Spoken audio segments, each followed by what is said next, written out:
we have origin, really, to talk about. Yeah. I've been through your notes, which are exactly in the state I like to look at a game. It's really not one of my fun things to do when somebody wants me to consult, and then they give me something that is basically in layout. And what they really want me to do is to just comb through it and maybe sprinkle a little fairy dust on one or two spots, nothing too terrible, and to tell them that they've done a great job. Right. Or say, clarify this paragraph a little bit or some shit like that. And I'm kind of like, well, I think you got to find another guy. Right.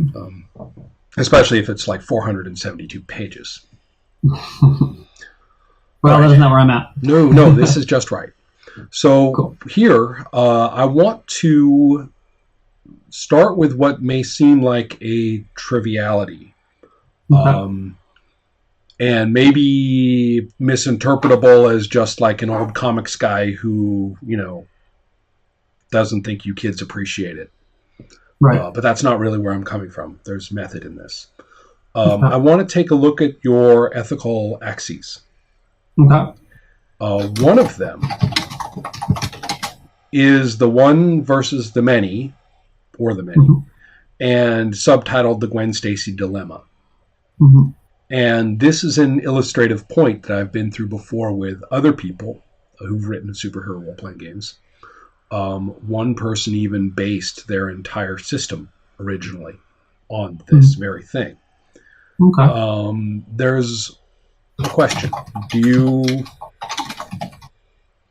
It's going to be mean. What is your understanding of the scene of the death of Gwen Stacey?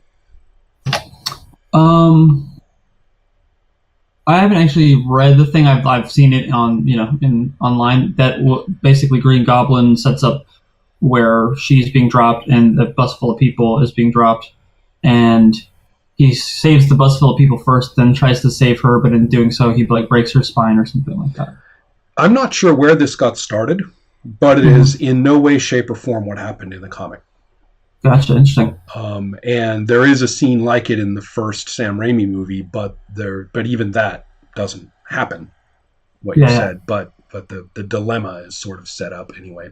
Right. But in the comic, both he and Gwen are atop one of the many bridges which you're supposed to recognize in Manhattan, and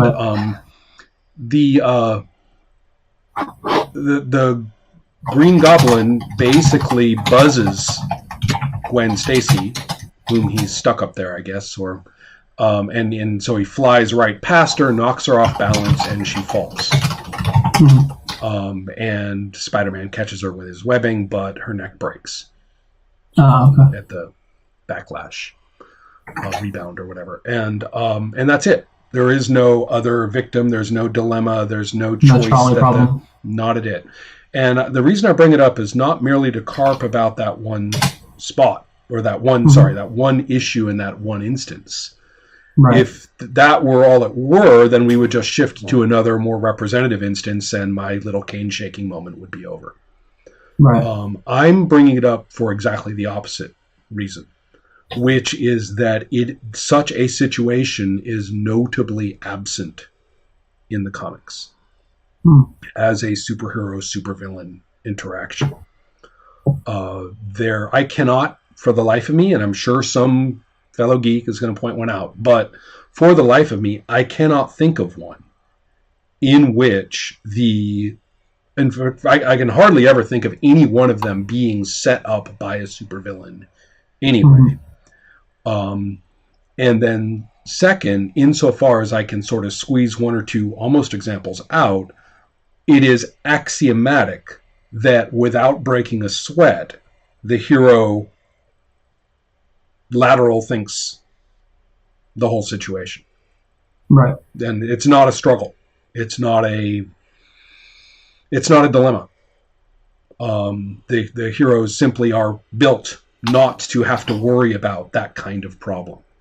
They simply see through it instantly and deal with it, attends to it immediately. But even the instance of the villain rubbing their hands together and saying, see what the situation I put you in, where are your vaunted values now, blah, ha, ha, that kind of thing. I can't even think of a single monologue of that kind, a single taunt, a single confrontation, not one. Right. And yet it is, you are not the first, by a long shot, of people who, sort of blink and say, now not you, but people who are responding to me in this say, I must be mistaken. They know this is how Gwen Stacey died. Right. And no, it's not. Right. And second, that once it kind of got stuck in fandoms and possibly academia's head that this is the way it is, all of a sudden this turns into what must be a prevailing trope of superhero experience. And again, it's not. As far as I can tell, it started to become, now again, I could be corrected, but I think it started to be touted as an ethical issue, as a trolley problem, or as a thing in pop culture, specifically with the movie The Wrath of Khan. Which, again, completely sidesteps it, because Spock has to sacrifice the one, for the sake of the many. But Spock lives. His little coffin goes down to New Eden and is all rejuvenated. We know that by the end of the movie. The entire movie has nothing to do with the one versus the many. It just isn't a conflict. They get to, snivel about it a little bit, but that's all. So the thing I'm trying to get at is that I think it's a false god of fandom, rather than actually being a useful story component. And that the absence that I'm talking about isn't merely carping on my part regarding accuracy, but maybe a very good indicator that it's not a good idea. That we're only used to acknowledging it and sniveling about it at a meta sense. We're not used to it or operating in it in terms of an actual story.